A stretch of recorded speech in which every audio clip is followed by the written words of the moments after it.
Diputación Provincial, y en esta ocasión, en el día de hoy, lo dedicamos a la serie histórica. Para ello me acompañan en esta mesa, que es un auténtico privilegio estar sentada aquí, Aurelio Petre, autor de uno de los libros, acompañado por Miguel Salas, y Carlos Serrano Mesa, uno de los autores de los libros que hoy nos van a presentar. Pues como les decía, es un auténtico placer, porque los dos hablan de uno de los pueblos más, no sé si más bonitos, porque claro, nos vienen las rivalidades en sus pueblos, pero diré que es uno de los que más patrimonio atesora, un patrimonio artístico valiosísimo, y tanto uno como el otro se han dedicado a investigar, a estudiar, y sobre todo ahora tenemos un legado histórico magnífico por descubrir a través de la obra de cada uno de ellos. Pues bien, como les digo, vamos a presentar dos nuevos títulos.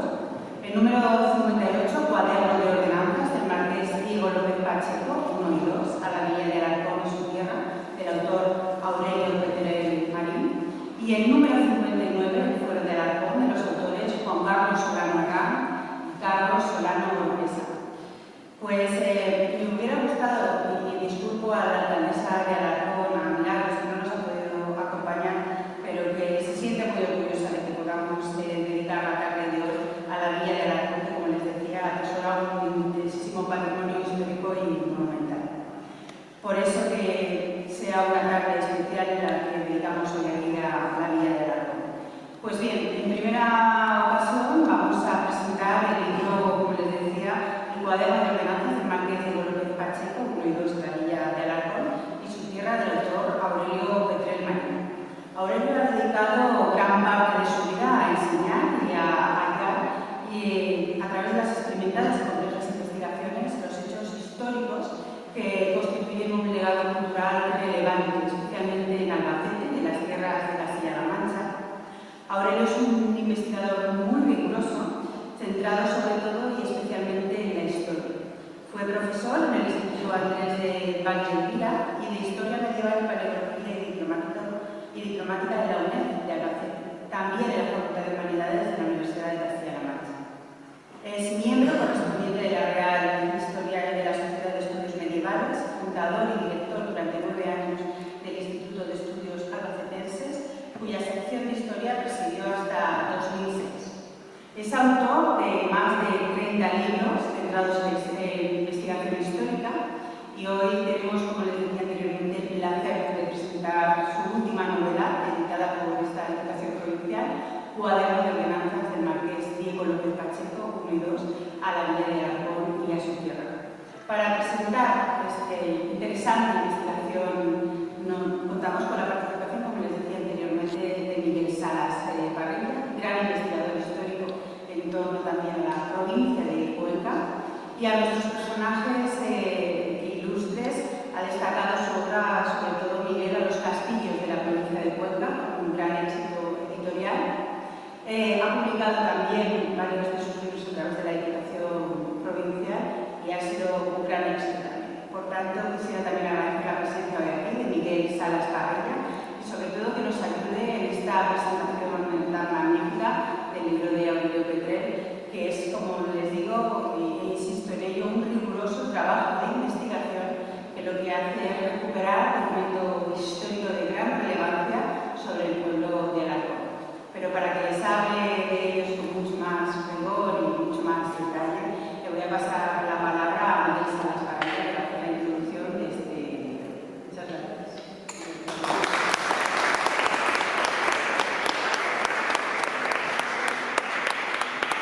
Buenas tardes. Gracias, Mari.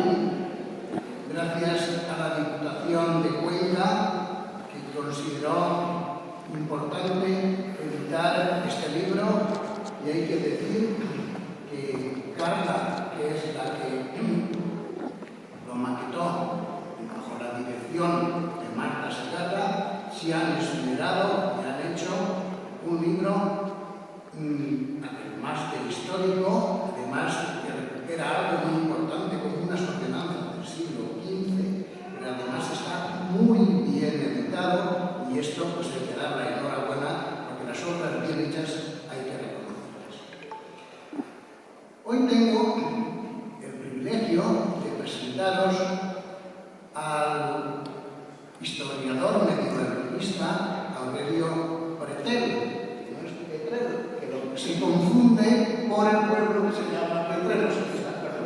Bueno, pues me ha pisado parte de lo que te iba a decir. De todos modos, bueno, pues lo diré también. Aurelio, que es quinto mío, nació en el año 1950. Es doctor en Historia por la Universidad de Murcia en el año 1976. Durante 38 años fue profesor del Instituto Andrés de Valdelvida. Ha sido profesor de Historia Medieval y de Paleografía en el Centro Asociado de la UNED de Albacete y también en la Universidad de Castilla-La Mancha. Y es fundador del Instituto de Estudios Albacetenses, que entre otras funciones realiza algo parecido a lo que hace la Diputación de Cuenca publicando libros. Bien, es autor no de 30 libros, de una cuarentena de libros, pero que pasa de los 40, no que se acerca, sino que pasa. Solamente para ilustrar un poco de qué van estos libros, he cogido unos cuantos para que se vea de qué hablan.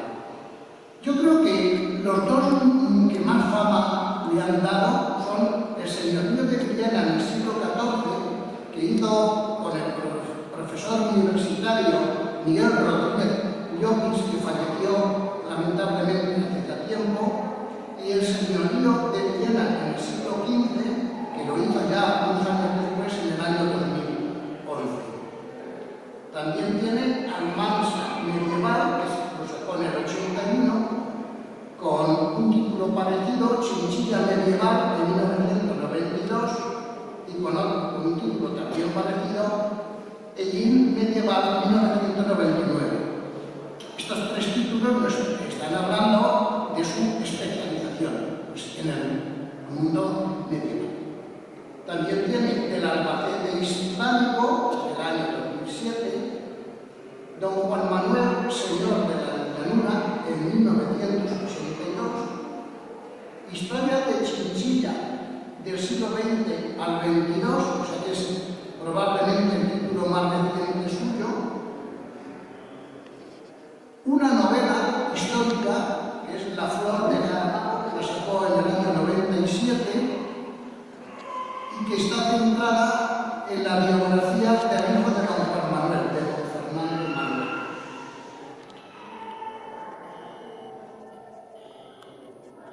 La Villa de Albacete, la Baja Edad Media, que sacó en el año 2010, la Feria de Albacete, la Baja Edad Media, 2010, la obra tardía póstuma de la Criantel de Valdelvida, que lo sacó en el 2021, Historia de Albacete del siglo X al siglo XX, que lo sacó en el año 2020, y hoy se presenta aquí un libro sobre el fuero de Alarcón, pues se tiene el fuero de Alcalá en el año 2008, o sea que estos temas él ya nos ha tratado también.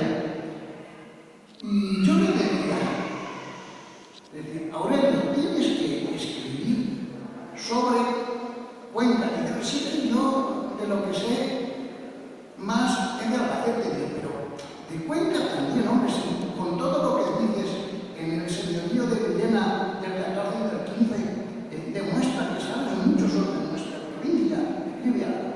Total, que él escribió, lo primero, Enrique de Villena, retrato de un perdedor, en el año 2015. Se lo publicó el Ayuntamiento de Iniesta.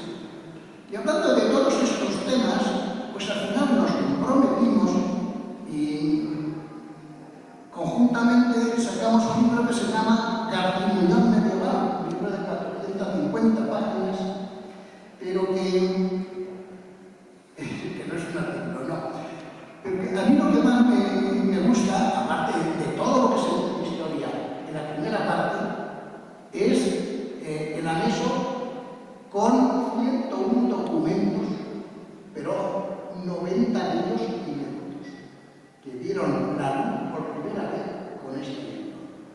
Nosotros encontramos el hilo donde estaban estos documentos y los más importantes los hemos publicado. Pero vamos, que si queremos publicar otros libros de documentos inéditos, tenemos información para publicar.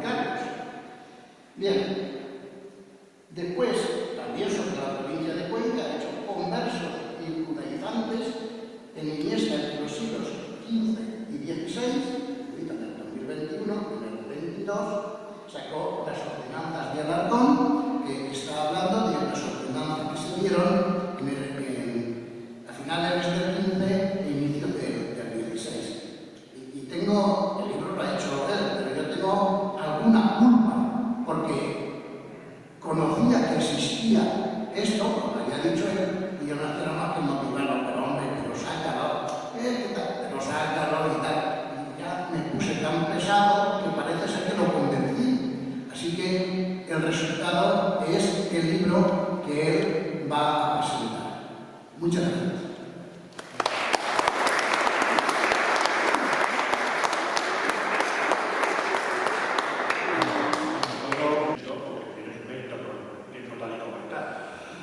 Pero inmediatamente después, lógicamente, a la Diputación de Cuenca, que nos acoge aquí, a la de Cultura, por esa magnífica presentación, y a Miguel, que sigue haciéndome de introductor de embajadores en esta provincia donde yo creo que tiene más que la mía. La verdad es que para mí es un honor estar aquí en esta Diputación, en esta capital, porque yo había hablado ya en varios pueblos de la provincia, como Miesta, como García Muñoz, pero es la primera vez que hablo en la capital de Cuenca. Pues es un privilegio y un honor en este salón y ante este auditorio. Y tengo que empezar también agradeciendo pues, a la gente que no está aquí, pero que ha contribuido a realizar este libro. En primer lugar, a Marta, que ha asistido con paciencia al parto de esta criatura. A Carla Berlanga, que se esperó y que hizo un gran trabajo de maquetación y ha contribuido a que el libro sea, además de interesante, atractivo. Y a Fátima García, que como está aquí, que fue anterior ministra de Cultura y que también me tomó con mucho interés. Y bueno, a Miguel Salas, que es el impulsor, yo diría arremojador, como dicen en mi pueblo, más que impulsor, de mis aventuras conquenses. Porque la verdad es que tiene la culpa de que haya hecho no solo este libro, sino el libro de la Unión, que empezó siendo un artículo. Empezamos mirando a ver si saldría. Con el material que teníamos podría salir un artículo. Recuerdo buscando de dónde podían haber sacado unas fotocopias que él encontró en casa de un sencillo suyo, cura, y luego al final descubrió el libro. Y Miguel se mete en todas partes y encuentra todo lo que no encuentra nadie. En los archivos de Madrid, que conoce como la palma de su mano, y que facilita muchísimo la tarea. Él fue quien me promocionó el material para ese libro de García Muñoz de 400 páginas, que la verdad es que no hubiera sospechado yo que tuviera tanto material. De hecho, yo empecé mis averiguaciones sobre la provincia de Cuenca junto con Miguel Rodríguez Llopis, mi amigo entrañable de toda la vida, en el archivo de San Clemente. Fuimos a ver qué había allí para hacer un trabajo sobre el marquesado de Villena y la verdad es que entramos un poco. Había un montón de papeles, un montón de legajos, estribamos unos cuantos, pero en conjunto sacamos sobre 10 documentos medievales sobre la época que nos interesaba. Y encontrarme solamente de García Muñoz miles de documentos reunidos en 3 o 4 libros, eso para mí no me ha pasado nunca nada más que en este caso concreto. Y eso hay que reconocer que lo lleva bien. Y en este caso, pues lo mismo. Hoy voy a presentar aquí un libro que en realidad estaba volviendo el sueño de los justos hasta que Miguel se empeñó en darme la varita para que lo hiciera. Es un documento de 25 páginas que llegó a mis manos hace ya bastantes años por un azar. Me entregaron para ver si yo podía sacar punta, porque hay un tipo de coleccionismo extraño que no se preocupa mucho por el origen de los papeles, porque me gusta guardarlos y tenerlos ahí como coleccionados y luego no saben para qué. Y al final pues se lo llevan a un amigo mío, que eso me lo pasó a mí, y me dijo a ver si puedes sacar punta, Y bueno, pues tiene punta, pero era un documento solo, y cuando yo dije de publicarlo, pues la verdad es que la gente tenía mala calidad porque era de Cuenca, era de la provincia de Cuenca. Y entonces pues Miguel me dijo que no lo publicaba aquí, me hizo todas las gestiones posibles, habló con Fátima, y bueno, a raíz de ahí, Fátima y con Marta, y a raíz de ahí pues se arreglaron las cosas y salió adelante el libro. Un libro que viene a rellenar el círculo, y ahora me alegro de que se publique junto con Juan Carlos Solano y Carlos Solano, el Foro de Arrecón, porque vienen muy adjuntos los dos libros para llenar un vacío que existía en Arrecón. Arrecón ha sido bastante mal tratada por la historiografía. Es una población importantísima durante el siglo XIII, pero que después va a tener una importancia hasta llegar a la insignificancia de la moderna. Y del que prácticamente pues, se sabe mucho, pero muy poquitos pocos. Se sabe lo que ya dijo José María Cañete y Gascón, el mantenido, en una monografía sobre la historia de Arrecón, lo que dijo después Rutil, en Chantilly, que publicó el Foro de Arrecón junto con el de Alcaraz y junto con el de Alcázar, una edición que es un clásico ya, que no se encuentra, por cierto, en ningún sitio. Y luego pues ha habido algunas publicaciones más o menos sueltas que ha tratado el tema, Jorge Ortuño, por ejemplo, Jorge Ortuño Molina, o Pedro Joaquín García Moratalla, que hizo un libro sobre Arrecón y su tierra, sobre el entorno de Arrecón, o Miguel Sala, un libro sobre los castillos de Cuenca, y últimamente los artículos que vienen sacando en un medio, por desgracia, tampoco perdonable como es Internet, de la Rosa Ferrer, que por cierto ahora se ha reunido algunos de los artículos que lo han publicado ya en forma de libro también. En cualquier caso, en los últimos años se ha disparado el interés por Arrecón, de manera que los dos libros yo creo que vienen a completar el panorama de Arrecón dentro de lo que cabe, porque todavía queda mucho por investigar y por desgracia el archivo de Arrecón no conserva la documentación. Y ya sabemos, un pueblo que no tiene archivo pues es como un coche que ha perdido el televisor. No puede ver los peligros que vienen por detrás y malamente alumbrar los que vienen por delante. Bien, el libro que presento aquí, y por cierto, tengo que darle también las gracias a Güemes, Yepes, que es el director del archivo Lázaro Gutiérrez, que ya se ha jubilado, pero que fue el que nos dio todas las facilidades para publicar esta portada, que verdaderamente es un documento fantástico, que es el privilegio de mayorazgo de Diego López Pacheco II, que es una auténtica figura, una auténtica maravilla de la historia del arte medieval. El libro empieza repasando la historia de Arrecón desde sus comienzos, desde la conquista de 1184, cuando nace el concejo de Arrecón, que más que nada es una fortaleza y es un cuartel dispuesto para las cabalgadas, para la guerra. Arrecón nace por y para la guerra, para luchar contra los musulmanes y para defender la religión. De ahí que desde el principio ya de su vida haya dos estamentos privilegiados, que son los caballeros que llevan a cabo las expediciones contra el enemigo y que tienen derecho a quedarse con los bienes que le roban al enemigo, y la iglesia que hoy no se entiende en una población como Arrecón haya 5 parroquias, y sin embargo tiene su razón de ser, porque controlaban un tiempo un gran territorio. Territorio que en un principio ni siquiera estaba acotado, porque los fueros al principio se otorgan al concejo, pero ni siquiera se le acota el territorio. Y de hecho, yo creo que el Foro de Arrecón ni siquiera está pensado para Arrecón, ni siquiera para Cuenca, aunque es de la familia de Cuenca.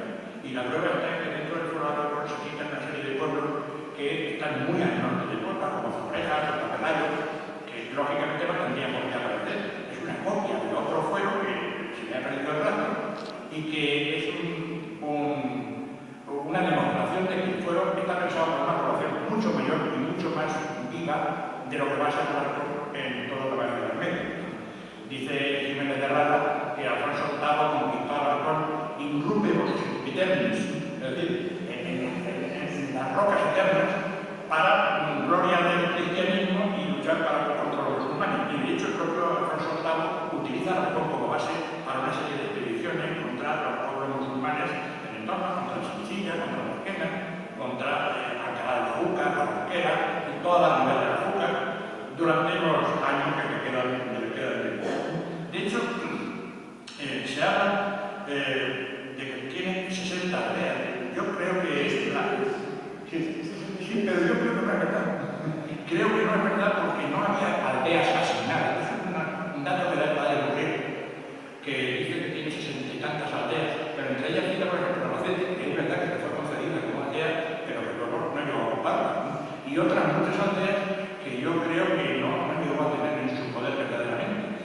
De hecho, la mayor expansión la llevará a cabo 30 años después de conquistada en 1941, cuando consigue arrebatar tierras a Alcaraz y llega hasta un lugar que se llama la Fuente del Espino, que la gente piensa que es Fuente del Espino de Ávila. No, Fuente del Espino es un lugar entre Alcaraz y la Osa de Montiel, está metido en Albacete. Y luego también la villa de Albacete, el castillo de Albacete recién conquistado pasa a ser tierra de Aragón, pero no llega a ocupar no solo Albacete y Fuente del Espino de Ávila, sino ni siquiera la mitad sur del término. ¿Por qué? Pues porque es tal la debilidad que tienen los cristianos en ese momento y la fortaleza de los musulmanes que todo el sur del término prácticamente está despoblado, está deshabitado. Desde Aragón para el sur no hay ni una aldea. Es más, incluso Cervera, que está al norte de Aragón, tendrá que recibir el mercado concedido a Aragón porque dice que no se atreve a la gente a ir a Aragón al mercado por miedo de los moros que hay que hacer.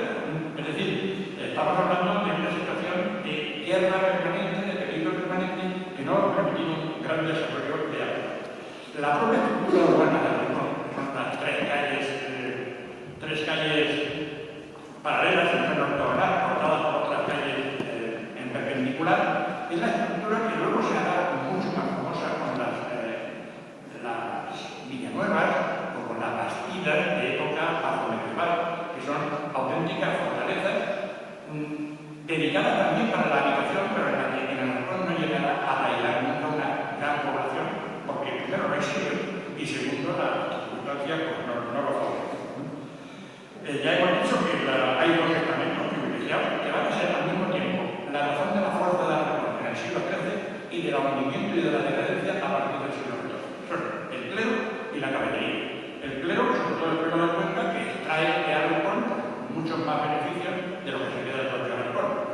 Y la caballería, que acaba acumulando tantos privilegios en función de su función militar, que al final pues, termina esterilizando la propia vida de los cortesanos, del resto de la gente que vive en Aragón, que además eran muy pocos. Como ya veremos, hacia principios del siglo XVI, no solamente que no haya artesanos en Aragón, sino que hay que prohibir que vengan de fuera. Porque hay una auténtica inundación de artesanos que vienen de fuera a vender cosas, porque en Aragón no se producen simplemente.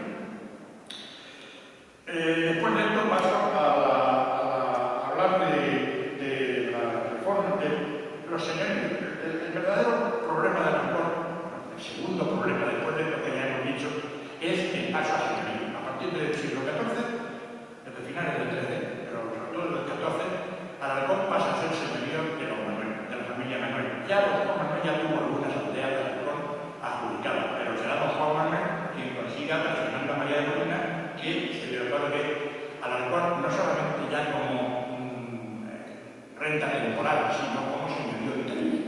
Señorío que se incorporará a partir de este momento al gran señorío de Villena, duplicando en población, en extensión, que no en población, a lo que ya tenía don Juan Manuel, que iba desde aquí del Aragón hasta Chinchilla, Jorquera, Alcalá de Azúcar, Almansa, Villena, Ellín y en un primer momento hasta el Santa María. Lo que pasa es que esa parte la perdió inmediatamente después y por eso le dieron a la mano. A partir de este momento pues empieza a haber una decisión que está por encima de la caballería de Aragón, que es la del señor. El señor, por una parte, tiene que enfrentarse con los caballeros de Aragón, que tenían todos los derechos, pero el señor está por encima. Y además el señor empieza a regalar aldeas o a vender o a hacer aldeas independientes a los lugares donde ve que hay posibilidades de mayor desarrollo. Por ejemplo, Castilla de la Figura, que pasa a ser villa por una decisión de don Juan Manuel. Por ejemplo, el Provencio o la Rota, que lo va haciendo villas y lo va separando del término de Aragón. Por lo tanto, Aragón pierde fuerza y pierde población. Ya a continuación vendrá, después de don Juan Manuel, vendrá don Alfonso de Aragón. Alfonso de Aragón, que es como don Juan Manuel, pero encima mucho más rapaz y mucho peor visto por sus vasallos, y que se está haciendo las mismas. La diferencia está en que don Juan Manuel vende, o mejor dicho, crea aldeas en los lugares que pueden defenderse, mientras que don Alfonso de Aragón las vende directamente para sacar dinero porque está arruinado completamente. Y eso se llama prevaricato.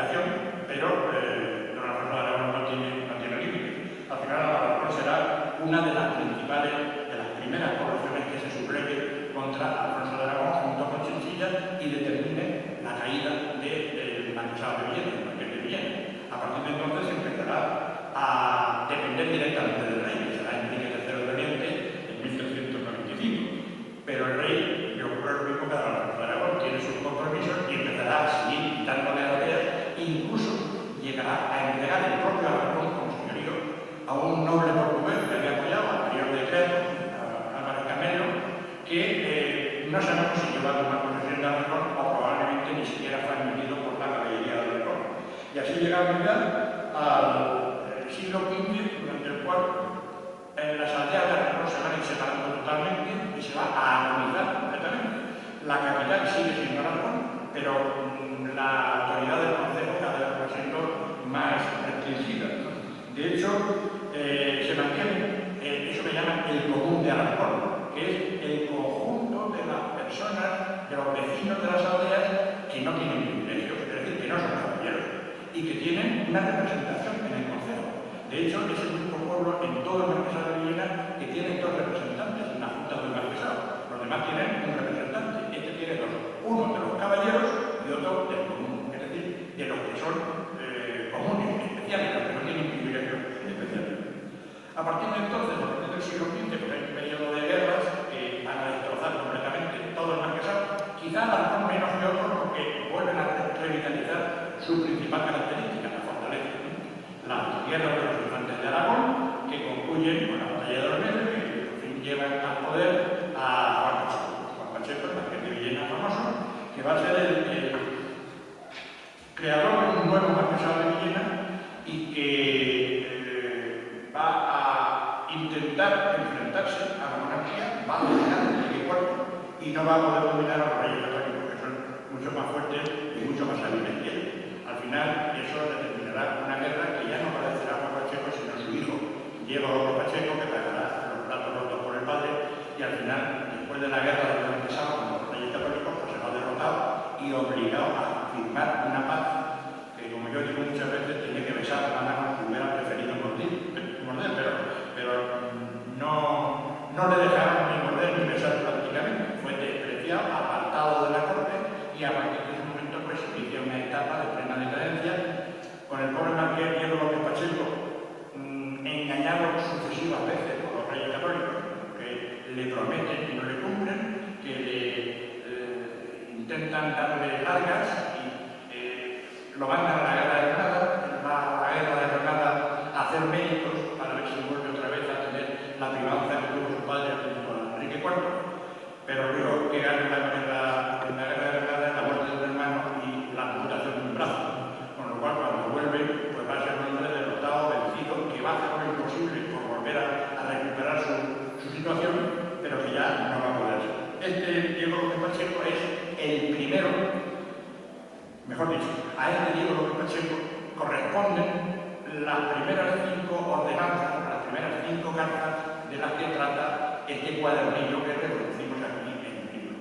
Son 5 cartas que demuestran perfectamente su intención de rescatar a Aragón de la derrota, de la decadencia en la que había caído durante la guerra del marquesado, pues por ejemplo ordenando que se declaren abiertas todas las puertas, las 5 puertas que tenía Aragón, que se habían cerrado durante la guerra, lo cual era perjudicial para el comercio, o para atajar la despoblación, tratar de evitar que se separen más aldeas, más alquerías, granjas, como les llaman ya entonces, porque ya ni siquiera tiene categoría de aldea, o para evitar los abusos del alcaide Fernando del Castillo, que había sido un auténtico tirano, el legado de Juan Pacheco I y luego de Diego López Pacheco, y que pues abusaba del cargo de alcaide y de la autoridad que le daba, y el propio Diego López pues, tendrá que llamarlo a capítulo o tendrá que intentar que no abuse demasiado, aunque muchas veces da la impresión de que tanto Diego López Pacheco como su mujer, la marquesa Juana Enríquez, pues han tomado la nota del procedimiento habitual de Isabel la Católica, que es mandar una cosa por escrito y otra de palabra totalmente distinta, por lo cual quedan bien con unos y quedan magníficamente con otros y hacen lo que les da la gana. Esta época de Juan Pacheco, de Diego López Pacheco, los documentos de Diego López Pacheco demuestran claramente un atraso una decadencia, incluso pobreza, hambre, falta de trigo, y toda la documentación va dirigida a intentar paliar los desastres de la guerra. La segunda, estos son 5 documentos, 5 ordenanzas. La segunda autora de este libro pues es su mujer, la marquesa Juana Enríquez, que será la que verdaderamente gobierne en su nombre en los años de su vejez, cuando el marqués de Villena y duque de Escalona, aunque ella se prefiere llamarse duque de Escalona por 2 razones, porque en Escalona manda. Y el duque de Escalona, que primero el duque es superior al duque, y segundo, porque por cierto modo llamarse marqués de Villena ya en esta época es casi irónico, porque la verdad es que ha perdido Villena, ha perdido Chinchilla, ha perdido la mayor parte del marquesado, y únicamente le queda Garcimuñón, Belmonte y Alarcón y Jumilla. Del resto del señorío se ha derivado, por tanto llamarse marqués de Villena no tiene demasiado sentido. Juan Enrique será la que gobierne efectivamente en nombre de su marido, cuando el marido ya está en una silla de ruedas, manco, cojo, dice, lo describe un cronista francés de Zúñiga, dice que parece una nieve empanada, es decir, es una auténtica momia que no tiene capacidad para decidir nada. Es la marquesa la que ocupa su puesto. Y aquí la marquesa lleva a cabo 10 documentos que también aparecen aquí reflejados, en los escritos, tratando de impedir los abusos de su alcaide, Andrés del Castillo, que en realidad hace lo que manda la marquesa, pero la marquesa escribe a Andrés del Castillo diciendo que no se puede hacer. Y que los propios regidores, los alcaldes, que se porten bien, que no rompen demasiado, o que no se dediquen al ayuntamiento a jugar las cartas, como lo hacen de vez en cuando, o que, en fin, intentan organizar la vida pública, aunque no está muy claro si verdaderamente ella no es tan culpable como ellos de esta situación. Al mismo tiempo también hace unas ordenanzas que probablemente sean revitalización de otras ordenanzas más antiguas, que dice que hizo el doctor Hernán Cano. No sé si es el doctor Hernán Cano como yo conozco, pero probablemente fuera un Hernán Cano Guerrero, que era natural de Alcalá, y que fue secretario y justicia mayor de Juan Pacheco en los años anteriores. Una ordenanza muy interesante porque tiene mucho que ver con otras ordenanzas de la caballería de Sierra. Caballería de Sierra, para que ustedes entiendan, es una especie de policía rural que tenía la misión de visitar el término y de evitar los daños en el término, y que normalmente pues, estaba corrompida de arriba abajo. Cobraban unas cantidades a los furtivos para permanecer la mitad gorda y permitirles que hicieran lo que fuera necesario.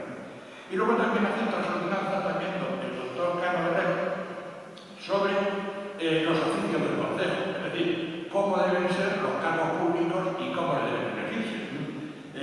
Curiosamente aquí ya vemos que el fuero prácticamente no se cumple. Bueno, yo creo que nunca se cumplió efectivamente porque era un fuero pensado para una población mayor. En Alarcón, al contrario que en el resto de los pueblos, todavía no se mantienen algunas cosas del fuero en el siglo XVI, como por ejemplo la presencia de alcaldes. En Albacete o en Chinchilla o en Almansa ya no hay alcaldes, pero hay 2, pero aquí se llaman alcaldes, hay 4 alcaldes, en consonancia con lo que había en el fuero antiguo de Alarcón. De todas formas, aquí ya lo que hay regidores y diputados, semejantes a los concejales o los alcaldes de otra época, pero que ha variado la forma de elección. De hecho, uno de los grandes problemas que tiene la población de Alarcón son las palabras julianas, que son las multas excesivas que los regidores y alcaldes se dedican a imponer a la gente por cualquier nimiedad. Están esperando que los vecinos se peleen para ponerles una multa a los dos, porque los alcaldes tienen una participación en el producto de esas multas. Y luego hay unas ordenanzas muy interesantes que son las ordenanzas del ejido, que son las ordenanzas que regulan la vida económica en los alrededores de la ciudad. El ejido o redonda es una parte del término que rodea a la ciudad y que tiene un uso distinto del resto del término. Ahí se permite, en otros sitios no, pero en Alarcón se permite labrar a los vecinos que tengan suficientes bueyes y y apañaguar, como se llama en otro foro, por ejemplo el foro de Alcalá. Es decir, quedarse con un pedazo de término y apropiárselo con ciertas condiciones. Además se hace, en la antigua texto yo no lo he visto tan claramente en ningún sitio. Se divide el término en hojas, es decir, en dos zonas para dejar una zona en barbecho, mientras que la otra sigue produciendo, y luego cambiar el barbecho a la hoja que ya ha producido, de forma que es una forma de adelantar los modelos económicos del siglo XIX, del siglo XVIII-XIX en Inglaterra. Y cómo se deben repartir las parcelas, etcétera, etcétera. Todo esto son las cartas de las ordenanzas de la ribera o del ejido o de la redonda de Aragón. Y por último, pues está Diego López Pacheco II, que es el último marqués de Villena de la... Bueno, el último no, porque llegan hasta casi la actualidad, pero de la familia directamente, que será el que haga los últimos dos cartas, las últimas dos ordenanzas que escribe el cuadernillo. Una de ellas muy interesante sobre el alorí del trigo. El alorí es, para que todos lo entiendan, es una especie de montepío, de depósito. Es un depósito donde se ingresa el trigo, se compra trigo en los momentos buenos y se va repartiendo los labradores en los momentos malos. Y lógicamente es una fuente de corrupción total. Esto no es nada mejor. En todos los pueblos donde hay un alorí, teóricamente todo funciona muy bien, pero en la práctica siempre hay gente condenada porque los concejales suelen meter la mano en la fondos del puesto o del alorí. Y también se nota claramente en el alorí. Y por último, hay otra ordenanza dedicada a la elección de oficios. ¿Cómo se deben elegir los oficios? El oficio que más interesa a la caballería de sierra, que es lo que más me interesa, a la caballería, es la caballería de sierra. Solamente la pueden ejercer los que tengan caballo, natural, los caballeros de sierra. Y que es un oficio rentable, que produce dinero y por lo tanto está reservado a los que mandan en el ayuntamiento.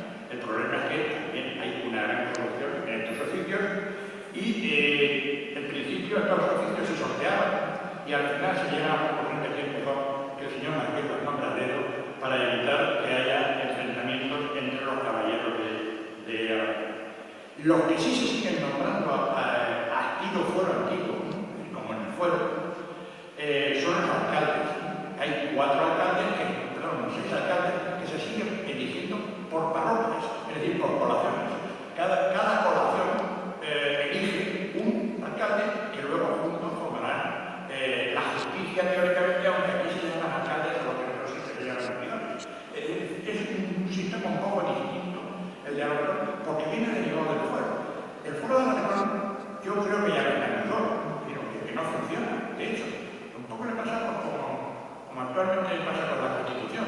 Se supone que la Constitución, mutante y mutante, pero la Constitución es un marco que establece unas reglas de juego, unas líneas rojas, como se dice ahora, y cuando conviene, pues los primeros que se las saltan son los encargados de mantenerla o de respetarla. Y entonces, pues a la hora de la verdad, te das cuenta que el fuero, de hecho, no funciona. Si funcionara, no necesitaríamos ordenanzas como esta que estamos viendo que se hace para regular distintos aspectos.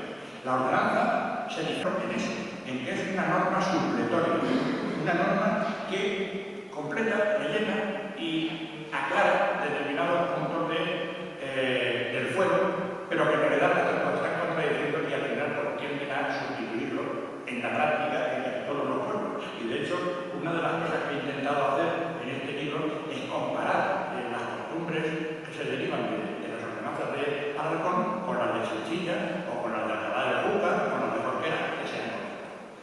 Bueno, y con esto ya yo creo que termino diciendo que el libro pues, termina con una edición facsímil del documento, que es un documento interesante. Yo supongo que habrá mucha gente porque no lo entiende o que no directamente no se va a leerlo. Pero bueno, con esto democratizamos un documento que es único y se permite llegar a 600 personas. Y este sí que ya no se escribe. El documento original, yo tengo intención de cederlo luego a la academia,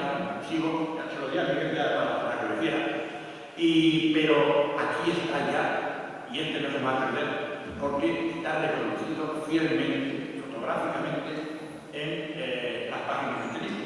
Y lo completo, claro, con la transcripción, porque en fin, no todo el mundo sabe coreografía, para aclarar a los profanos. Yo no lo he actualizado, he dejado el texto tal y como viene en las ordenanzas, y no es exhaustiva, no está todo, pero permite por lo menos iniciar el camino al que quiere saber. Muchas gracias.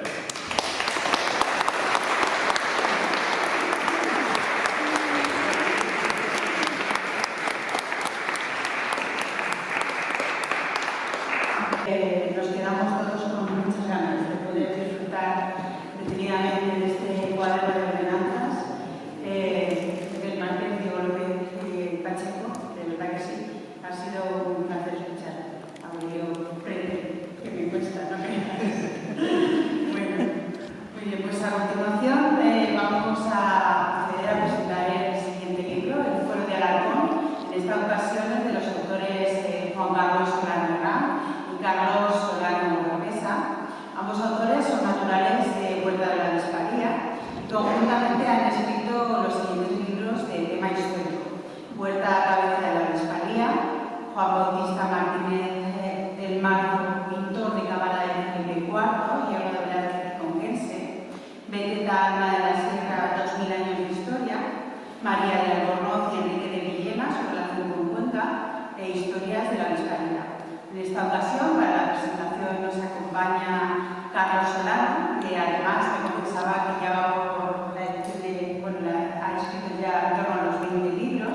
Algunos de ellos son tales como Piedras en el camino, Cuenca y los dioses del mar, Estación de invierno, Las huellas de la vida, Los lupanares del alma, Las cenizas del tiempo y Con plomo en las alas.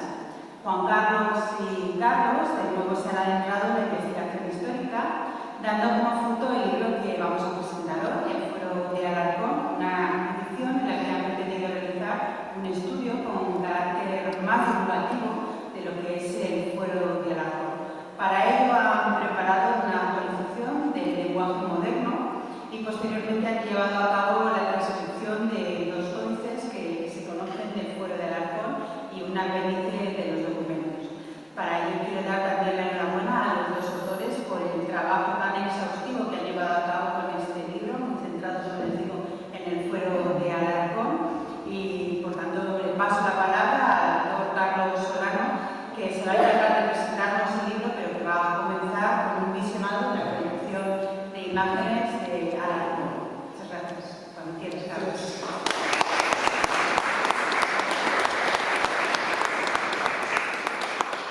Buenas tardes. Muchísimas gracias a todos los que han venido a tratar de acompañarnos en la presentación de estos libros.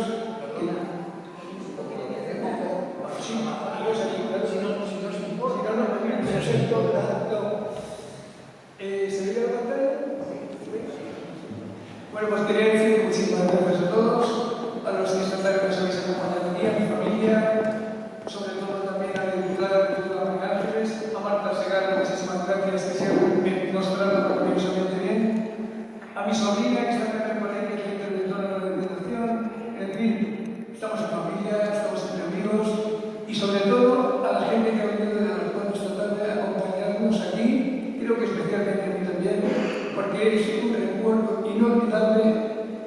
Durante 14 años fui profesor y director del colegio de la Aragón.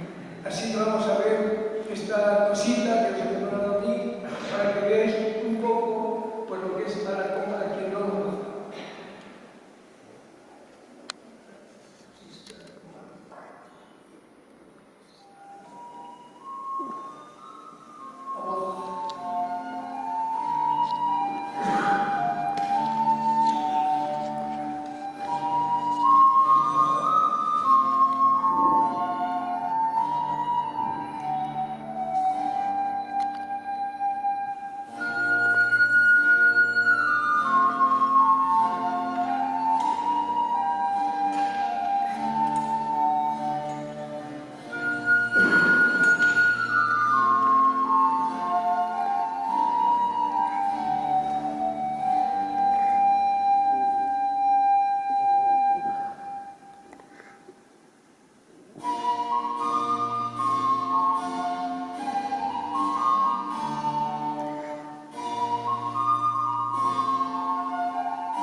Voy a empezar con la presentación del Foro del Alarcón.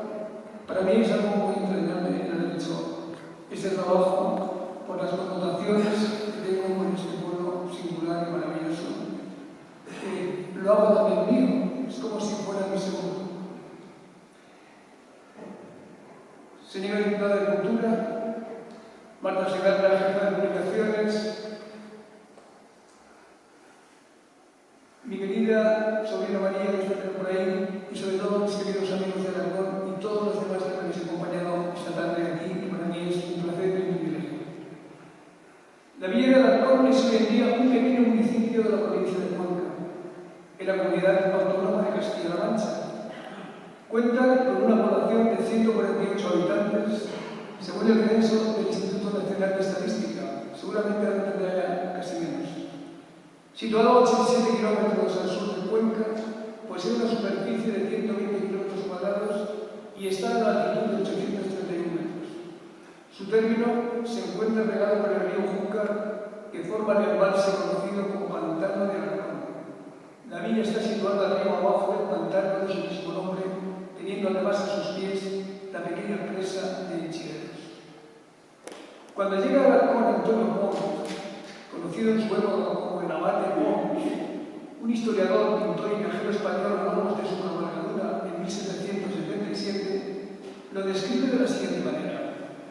La situación que tiene sobre una roca casi toda circundada por el Júcar, que forma un profundísimo tajo, el cual queda separado de toda la campiña, de cuyo plano poco o nada se eleva la vida, de suerte que caminando hacia ella, por donde yo fui, parece que está fundada en la roca. Entra el río a cerrarla por la parte más inclinada al oriente y casi por allí mismo tiene su salida sin dejarle más que una estrecha entrada, la cual, con la villa, forma la figura de una sartén, a que está comparada con mucha propiedad. Y así es, parece una sartén, con una sola entrada y la circunvalación del Júcar en un meandro profundo del Júcar. Mi estancia como profesor y director del Colegio Público Don Juan Manuel de Alarcón durante 14 años me hizo conocer y disfrutar de la belleza y de la historia de esta villa que en la Edad Media tuvo una importancia capital en determinados momentos de la historia de Castilla. Asimismo, nuestra relación con don Luis Martínez Lorente, párroco de Alarcón durante más de 50 años y hombre erudito donde los haya, nos hizo concebir la idea de hacer este trabajo sobre el importante Foro de Alarcón, otorgado por Alfonso VIII en una fecha incierta. Es algo que le debíamos a Alarcón y a sus gentes, pero sobre todo a don Luis, como prueba de la admiración y del afecto profesado durante años, y también para mantener y resaltar la grandeza de esta hermosa villa que es sin duda una de las joyas de la corona de Castilla-La Mancha. Un fuero es una recopilación de leyes, derechos y privilegios de una población o de un territorio. Se emplea el término especialmente para denominar las primeras leyes que rigieron en las ciudades y villas de la Edad Media, otorgadas por sus reyes o señores. Así, entre 1085, toma de la ciudad de Toledo, y 1212, aumento de las navas, además de la consolidación del anteriormente repoblado y ordenado jurídicamente, ahora se consolida una zona más amplia, en la que actualmente serían las provincias de Guadalajara, Cuenca, Albacete y el norte de Ciudad Real. Se incorporan plazas importantes como Huelva, Uclés, Cuenca, Consuela, Alarcón o Alcaraz, entre otras, a las que se dotaron de importantes concesiones forales. Desde Fernando III y los monarcas sucesivos hasta 1375, cronología que cierra el estudio de la formalidad castellano manchega, con motivo de la concesión del título de villa a Albacete, capital de la actual provincia, y la dotación del pueblo de Chinchilla, que hereda a su vez Villa Alarcón, todos procedentes de la versión romanceada del pueblo de Cuenca, que es realmente el padre de todos estos pueblos. La política repobladora y foral se dirige hacia la consolidación de la reciente Nueva Castilla, frente a monarcas anteriores que habían concedido una importante área territorial a señoríos eclesiásticos y de órdenes militares. Desde Fernando III se intentará consolidar un área de mayor representación de concejos de realengo, con la fundación de nuevas villas como la futura Ciudad Real, antaño Villarreal, nacida en 1255 de la mano de Alfonso X. Los fueros aparecen íntimamente relacionados con el fenómeno de la repoblación y el resurgir de los núcleos urbanos también. Su proceso de institución se produce desde el siglo X hasta el siglo XIII, mientras que su vigencia sobrepasa incluso el siglo XV, de una manera más o menos limitada y duradera según las características de cada población y condicionada en todo momento por el ritmo de implantación del derecho general de los reinos. Excepción hecha de la Comunidad de Navarra y las 3 provincias más jugadas que continúan bajo el régimen foral, como todos sabéis, el contenido jurídico de los fueros es el mismo prácticamente para todos los de la familia foral de Cuenca, que será el modelo de código para toda la región. Los fueros fijan el régimen jurídico de la repoblación, regulan las relaciones sociales entre las distintas etnias, las actividades artesanales de los menestrales y la actividad mercantil, la propiedad pública y privada, cuáles son los bienes propios del concejo, las relaciones de vasallaje de algunos miembros de la comunidad, la explotación del término, la administración del concejo, los oficios, los derechos de los colonos y las exenciones, etc. Tras la toma de Cuenca, la atención de Alfonso VIII se centró en este bastión crucial en los caminos que se dirigían hacia los reinos moros de Valencia y de Murcia. La reconquista de Aragón se consumó en 1184, tras una memorable jornada guerrera glosada ampliamente por el arzobispo historiador Jiménez de Rada y que supuso 9 meses de asedio y un derroche de valor y heroísmo por parte de algunos capitanes del ejército real castellano, descollando entre ellos el noble extremeño Fernán Martínez de Ceballos. Ya sabéis la leyenda de que trepó con 2 naves vizcaínas, una de las murallas, siempre las puertas y trajes de la leyenda. La realidad es que fueron 9 meses de asedio y el rendimiento, pues, por hambre, lógicamente. El comportamiento de Ceballos le supuso otorgarle para él y sus descendientes el cargo de alcaide de la Casa de Alarcón y el título de señor de la villa en representación del rey. Después de su conquista, este enclave natural situado en Rubicus Sempiternis, en las sempiternas rocas, fue fortificado por Alfonso VIII con torres y muros, que diole grande término en muchas aldeas, porque el que allí morase fuese rico y abundado, y pobló las tierras y los lugares desamparados de huestes de grandes gentes, y en las peñas duras hizo plantar viñas. Alfonso VIII y sus sucesores le fueron anexionando todos los territorios que se conquistaron en la Mancha Conquense y buena parte de la actual provincia de Albacete. Igualmente dictó una serie de medidas para iniciar la regulación de la villa y de su territorio. Y así le concedió el primitivo fuero de frontera de Cuenca para su organización y gobierno. La conquista de Aragón en 1184 supone el surgimiento de una avanzada de contención frente a la amenaza de los musulmanes. A partir de este momento, las tierras meridionales adyacentes irán siendo anexionadas a dicha villa, configurándose un alfón de enormes dimensiones. Albacete se incorpora a Alacón en 1241, como recompensa por la ayuda recibida de los caballeros de Alacón para la toma de este lugar. Chinchilla y sus alrededores son conquistados al año siguiente. La tierra de Alacón, en su periodo de máximo esplendor, abarcaba 63 aldeas y tuvo como puntos más extremos las Valeras, la Puebla de Almenara y Albacete. Aquí empezó el siglo hegemónico de Aragón. A lo largo del reinado de Alfonso X, estos pueblos de frontera sufrieron un progresivo deterioro y su validez de salud es puramente nominal, contrastando con usos y disposiciones que contradicen tal regulación jurídica. Los pueblos de frontera, debido al alejamiento de la paralización del límite fronterizo, así como a presiones oligárquicas y similares, supondrá en las villas la introducción del fuero real, que fue otorgado el 26 de junio de 1256 por un privilegio del rey Alfonso X al Consejo de Alarcón. El fuero se concede para que lo tengan el Consejo de Alarcón tanto la villa como sus aldeas, para que se juzguen por él en todas las cosas para siempre jamás, y ellos, los que después de ellos vivieron. Jiménez de Rada, Rodrigo, Crónica de España, traducida al castellano y continuada por don Gonzalo de Hinojosa, después por un anónimo que llega hasta 1430. Los textos jurídicos medievales, contratos de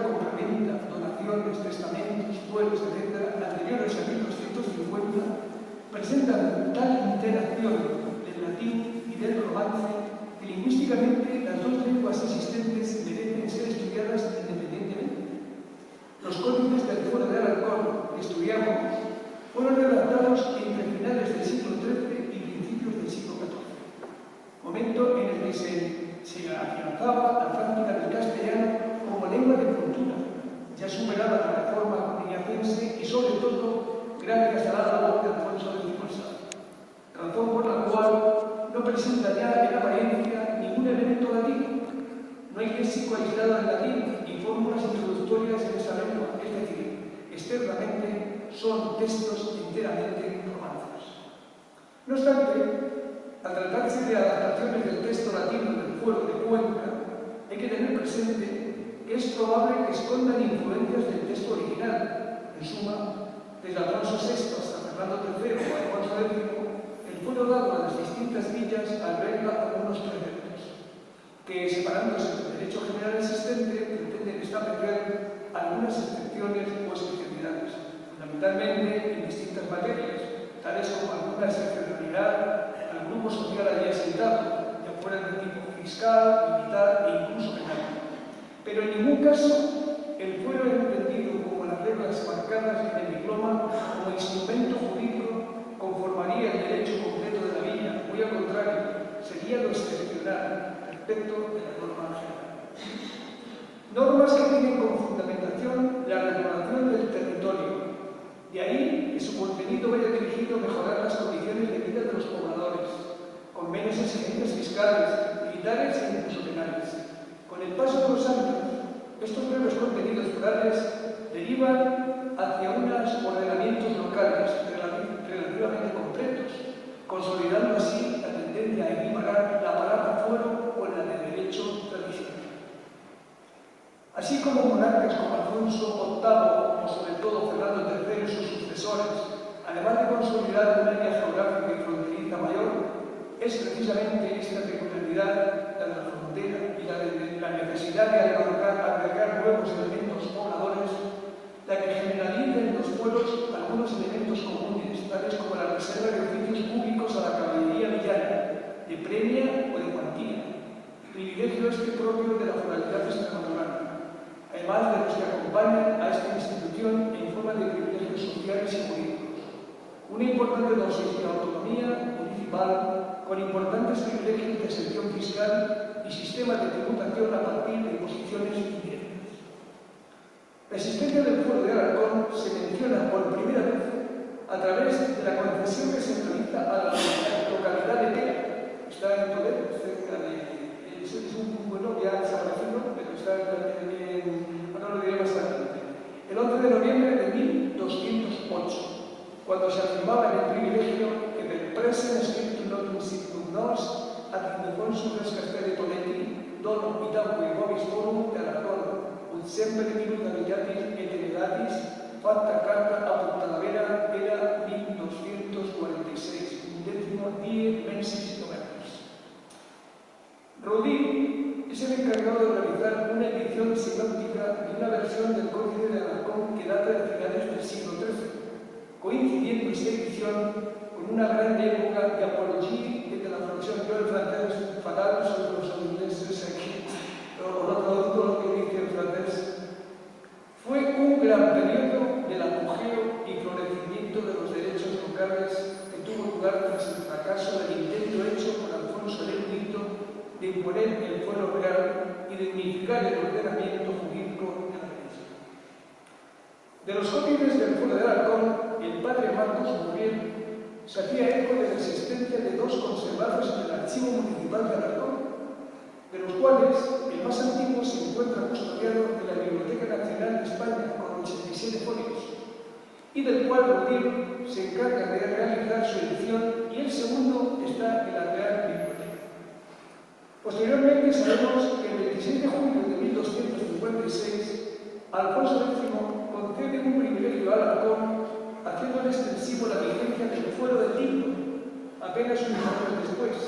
El mismo monarca, Alfonso X, a petición de los caballeros y hombres buenos de Alarcón, vuelve a confirmar los fueros, usos y costumbres de Alarcón, concediéndoles el fuero antiguo, porque les iba mejor. La villa de Alarcón, con su tierra, perteneció al antiguo marquesado de Villena, que abarcaba un vasto espacio que comprendía parte de las actuales provincias de Murcia, Alicante, Albacete y Cuenca. En total, más de 13.500 kilómetros cuadrados, que podrían coincidir con la extensión de algunas de nuestras provincias actuales, como Jaén o Granada, incluso Cuenca, que tiene 17.000 kilómetros cuadrados, y que durante los siglos XIII al XV llegó a convertirse en el señorío más extenso de Castilla-La Mancha. Bueno, de Castilla entonces, claro. Se trata, pues, de un gran espacio que englobaba una disparidad de paisajes, suelos y vegetación que lo convertían en una gran fuente de riqueza y capaz de cubrir buena parte de sus necesidades, recurriendo a su propio territorio. Además, la existencia de numerosos municipios, algunos de ellos con considerable entidad como Chinchilla, Villena, Muñoz o Alarcón, hacían del señorío un bien muy agradecido por todos los señores que ocuparon su puesto en el antiguo estado de Villena. El conjunto de aldeas quebradas son comunidades dependientes de dos poderes claramente individualizados y jerárquicamente superpuestos. Por un lado el marqués, su señor natural, y por otro la villa de Cantón, que actúa sobre ellas nombrando su concejo, controlando la utilización del término, ejerciendo jurisdicción en primera instancia y recordando las rentas concejiles ilegales y legales como aldeas integradas de su zona. No obstante, el conjunto de aldeas dependientes no presenta una excesiva uniformidad, mostrando diferencias cualitativas en lo referente a la distribución social de la riqueza y al desarrollo de un proceso más o menos avanzado de diversificación social producido en el interior de la clase campesina. El amplio corazón del señorío lo configuran las tierras llanas de la Mancha, corazón productivo del término y perfecta encrucijada de caminos. Pero su control sería amenazado si no se poseyera el dominio de las puertas que acceden a él. La cordillera Prevética y las estimaciones del sistema ibérico están enmarcando el territorio manchego al tiempo que ayudan a protegerlo en el momento en el que se controlan sus pasos. El marquesado de Villena tuvo en sus dos principales fuentes de ingreso la del poder de gestión del tránsito de sus puertos. Eran puertos naturales que permitían los intercambios con Valencia y Murcia, ya que la orografía condicionaba la libertad de movimientos encauzándolos por determinados valles controlados por las villas asentadas en los mismos. Eran unas grandes formas de ingresar, de cobrar por el paso. Se pretende con esta edición hacer un estudio con carácter más divulgativo que científico del fuero de Aragón, para lo cual se ha realizado primero su actualización al lenguaje moderno, para la mejor comprensión y entendimiento del texto. Después, la transcripción de los dos códices que se conocen del fuero de Aragón y un apéndice de documentos. Se hace pensando en el posible lector que tiene interés por este tema sin ser especialista en historia del derecho, historia medieval o lingüística. Para eso tenemos gran cantidad de obras que se pueden consultar, aquí hay unas cuantas, no las voy a nombrar. Para un estudio en más profundidad sobre la historia del derecho, nos podemos remitir a Alfonso García Gallo, Jesús María María, José Sánchez García Lundar o Ana María Alonso Herrero. Para la historia medieval de Aragón, a José María Fernández Gallén y Moscón, Pedro Joaquín García Moratalla o Alonso Francisco Silva. A Mónica Carriel Luz, Manual de Historia del Derecho Español, en fin, estaría aquí presentando un montón de obras que nos aburriría con decir la periodista que entendido ustedes la posibilidad de consultarlas en la amplia bibliografía que va a citar junto con el apéndice de documentos. En fin, y las últimas, pues el orden de las palabras son interesantes, los pueblos de Alcalá de Alarcón, Cayer de Lingüística e Histórica Medieval, el fuero de Alarcón de Introducción de Conocimiento al Análisis Lingüístico. Eso es realmente lo que nos ha interesado mucho, porque el estudio del lenguaje es fundamental. No es fácil entender un fuero de cómo se escribe entonces. Hemos intentado que la gente que lo lea lo entienda. El fuero, los privilegios, la tierra. La palabra fuero, sabéis que deriva el término latino foro.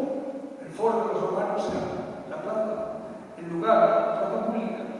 En la Edad Media se le añadió el significado de derecho, norma jurídica, privilegio o justicia, pasando a designarse como todo el ordenamiento jurídico vigente en un lugar determinado. Igualmente se conoce como fuero el texto donde se recoge el derecho propio de cada lugar, pudiéndose considerar el fuero es la versión escrita del derecho constitucionario de una localidad que se somete a la aprobación del rey o del señor para poder juzgar con arreglo a él.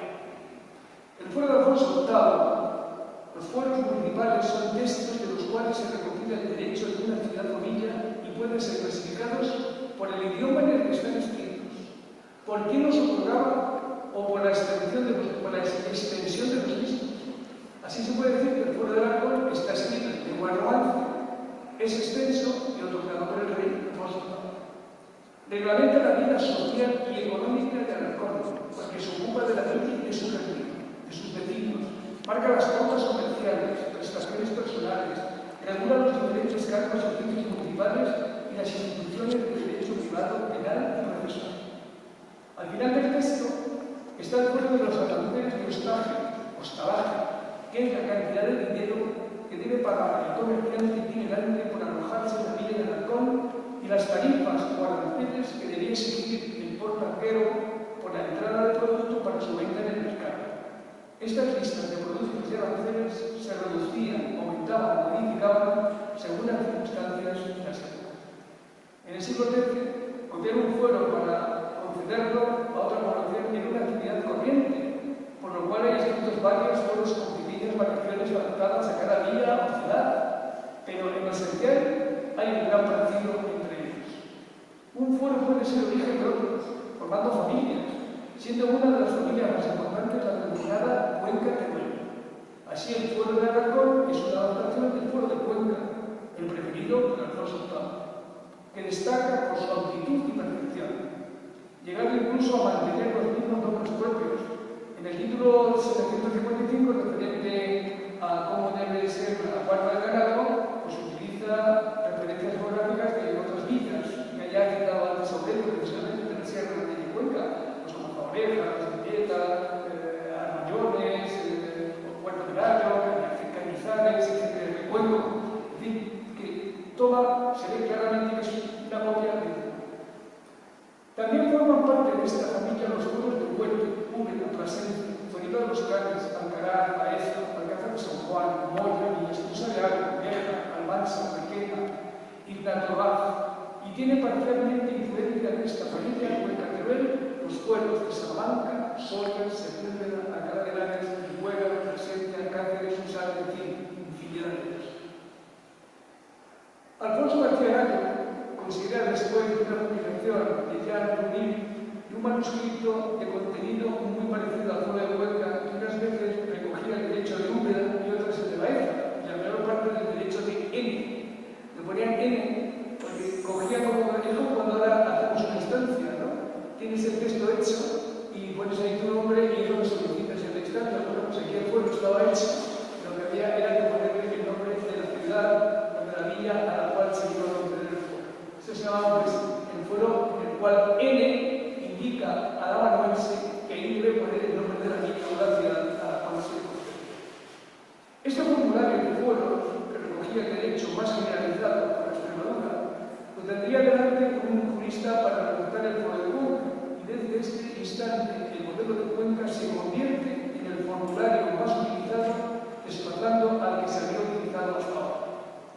Igual que la villa de Alarcón, que le concedió el fuero de Cuenca, de la misma manera, fue concedido el fuero de Alarcón a otras villas, como La Guardia, Pera, Chinchilla, Albacete, La Alberca, San Vicente y Villanueva de la Jara. Mención especial merece el fuero de Alcázar de San Juan, que se le puede considerar como una copia del código del fuero de Alarcón, y eso está en la Biblioteca Nacional, en los manuscritos 282. El derecho de aquellas villas que estaban en contacto con el mundo musulmán, las Extremaduras, se inicia con la regulación y poco a poco se va desarrollando durante los siglos XII y XIII.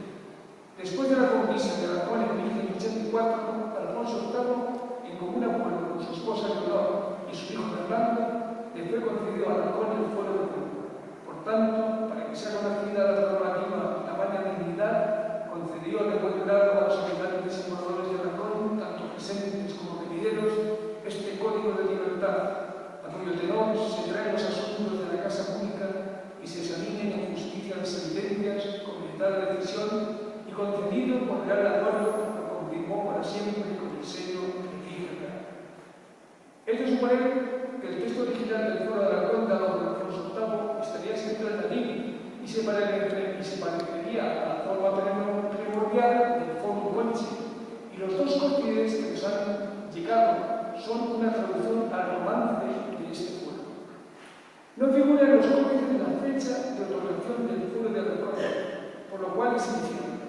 Y aunque Julio González indica que en el tiempo de la primera concesión del fuero de Cuenca no fue hecha hasta las poblaciones más próximas, la vía de Alarcón, poblada con fuero propio en 1186 a raíz de la conquista, se constituyó en una buena base militar.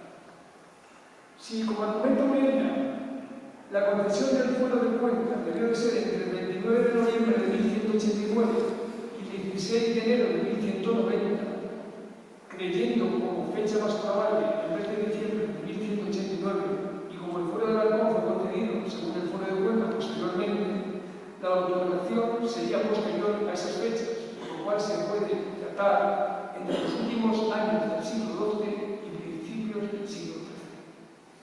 La primera noticia que tenemos del fuero de Alarcón hace referencia a la villa de Pena, ya lo he dicho antes, hoy despoblado en el término de la cuarta villa del partido de Lito, en la provincia de Toledo, a la cual Alfonso VIII le concedió el 11 de noviembre de 1208 el fuero de Alarcón. Per prese scritto non si dos y Alfonso de Toletti, un hombres mea de norte, etcétera, en la concesión del fuero de Pena y bueno, los mismos términos que se hacen a base de una norma, y es el del 1246, el 10º mes de noviembre. En octubre del año 1915 se aplica el fuero para la compra de una heredad que hace el comendador de la Orden de Santiago, Pedro González, en Pablo de Cuenca. Esta es la representanza de la heredad que compró con Pedro Gonzalo, el comendador de Sancha Díaz de Mendoza, lo cual pertenece el padre a madre por 60 megavatinos que son fiadores de lograr, el fuero de Alarcón. Veis como en muchos documentos aparece el fuero de Alarcón. Y así otros muchos más. Se sigue utilizando para dirimir los pleitos entre los vecinos de la tierra de Alarcón, como consta en la sentencia de composición entre Fabián y cuarto señor de la casa de Alarcón, Faudín y guarda mayor de su frontera, que había de Castillo de la Comunidad, daba el 20 de agosto de 1985. En fin, muchísimas concesiones que establecen el fuero de Alarcón como base para precisamente todas estas relaciones.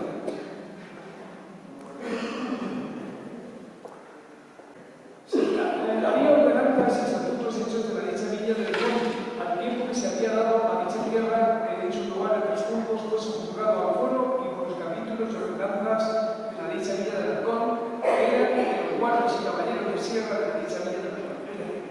Estoy terminando, queda muy poquito. Alfonso X, entendiendo, vamos a ir ahora a hablar un poquito del fuero real. Alfonso X, entendiendo que muchas ciudades y villas de sus reinos no tenían fuero hasta su reinado, que no es el caso de Alarcón, al año siguiente de la formación del fuero real envía a Alarcón un privilegio acordado fechado el 26 de junio de 1956, por el cual se le concede el fuero real.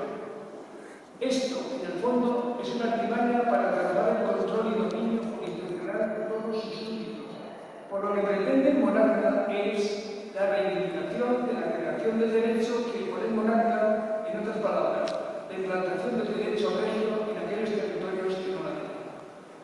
La unificación jurídica de sus reinos sobre la base de los mejores fueros de Castilla y León, el instrumento para ello sería la publicación del espectro y la renovación jurídica a base del derecho canónico y del derecho romano por medio de las 7 partidas. El espectro es un conjunto de 5 libros de derecho que iban a ser 9, pero al final se quedaron en 5.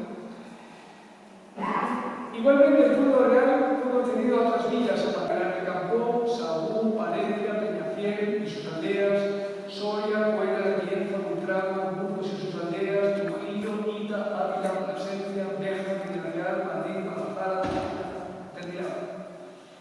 en oposición al fuero antiguo de Alarcón, el rey se reservaba el nombramiento de alcaldes, jueces y otros oficios protegibles, como el de escribano y la recordación disfrute de las multas o calumnias procesales, que antes se repartían exclusivamente entre los oficiales del Consejo.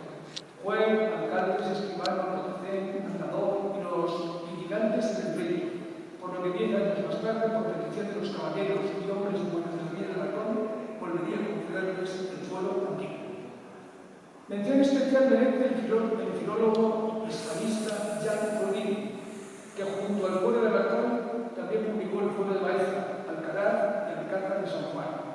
Queremos dedicarle este trabajo a la persona que más ha hecho por reivindicar la grandeza de esta villa, hermosa donde la sal A su párroco, don Luis Martínez Lorente, por su dedicación durante más de 50 años a recuperar su historia, su arte y su belleza.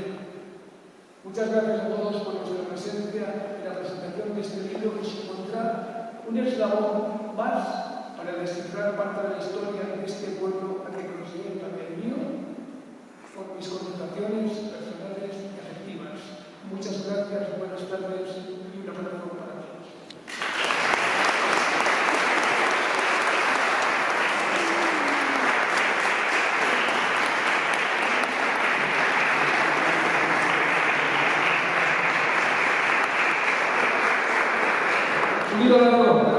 Una investigación exhaustiva sobre el pueblo de Alarcón y sobre todo se agradece ese lenguaje claro, sencillo y que nos facilita la lectura y el entendimiento del pueblo de Alarcón.